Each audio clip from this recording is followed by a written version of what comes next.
So, we have to be sensitive to the ambiguity and difficulty of language itself. And then in translation, we just have to be careful that we're another step removed, if you like. And that means we got to do a little bit more work to understand how these terms were understood traditionally in our history and how they're understood now.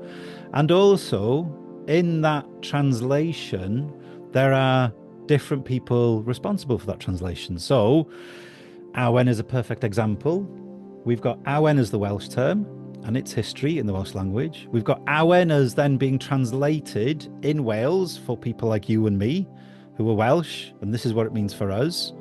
But then you've got a whole other community of people outside of Wales who use Awen in a different way. So, for example, you'll find very often in Anglo-American Druidic circles, English-speaking Druid culture, that it's some kind of creative flow, or maybe like an energy akin to like, I don't know, chi or something. Chi. Yeah. And of course, like if this term is a useful description for what you're doing, go for it. Great.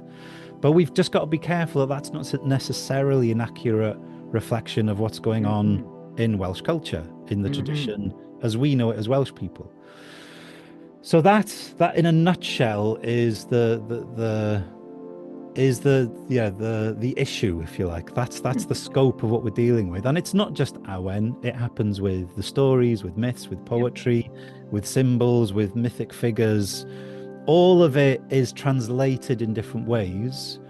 And I try and stay in our sphere, if I can say that, Deborah, for you and me, a Welsh person who's a Welsh speaker and a Welsh person who doesn't have that much Welsh. Yeah. So it's like, that I'm trying to make it work for us.